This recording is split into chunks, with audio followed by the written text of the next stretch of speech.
మార్కాపురం జిల్లా పొదిలిలో వెలుగు డిఆర్డీఏ ఆధ్వర్యంలో ఇనారి మరియు సిఆర్సీలకు ప్రత్యేక శిక్షణ కార్యక్రమం నిర్వహించారు. గ్రామీణాభివృద్ధిలో కీలక పాత్ర పోషిస్తున్న ఇనారి సిఆర్పీల నైపుణ్యాలను మరింత పెంపొందించడమే లక్ష్యంగా శిక్షణ ఏర్పాటు చేశారు.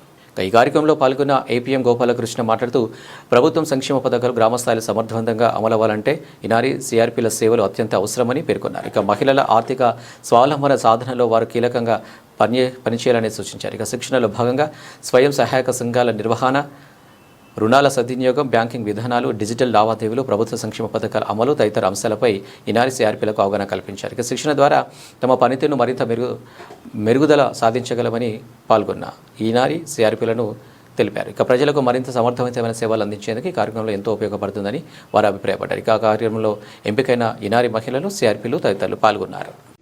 ఆంధ్రప్రదేశ్ ప్రభుత్వం గౌరవ ముఖ్యమంత్రి గారు ఆదేశాల మేరకు వెలుగు డిఆర్డీఏ కింద పొదిలి మండలంలో ఈనారి సిఆర్పీలకి ట్రైనింగ్ 3 బ్యాచ్లుగా ఏర్పాటు చేసి ఉన్నాము.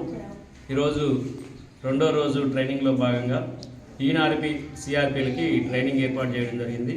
ఇందులో వచ్చేసి 10వ తరగతి చదివి 18 సంవత్సరాల నుంచి 35 సంవత్సరాలు ఉన్న మహిళలు ఎవరైతే ఉన్నారో వారికి ఆర్థికంగా భరోసా కల్పించడానికి మరియు డ్వాక్రా గ్రూపుల్లో డిజిటల్ సాంకేతిక చేయించడం కోసం వాళ్ళ మీటింగ్ కానీ తర్వాత వాళ్ళ పుస్తకాలు కానీ రాసి తర్వాత యాప్లో అన్నీ కూడా నమోదు చేయడం కోసం ఈ ఈనారీల్ని ఎంపిక చేయడం జరిగింది. వీరు గరిష్టంగా 8 నుంచి 9 రోజులు ఆ గ్రామంలో గ్రూపులతోటి పనిచేయడం జరుగుతూ ఉంది. వీరికి రెమ్యునరేషన్గా కూడా రోజుకి 300 రూపాయలు చేసినప్పుడు మాత్రమే వాళ్ళు చేసిన పనిని యాప్లో కూడా నమోదు చేసి అప్డేట్ చేయడం జరుగుతుంది. ఆ అప్డేట్ చేసినప్పుడు మాత్రమే వీళ్ళకి రెమ్యునరేషన్ ఇవ్వడం జరుగుతుంది.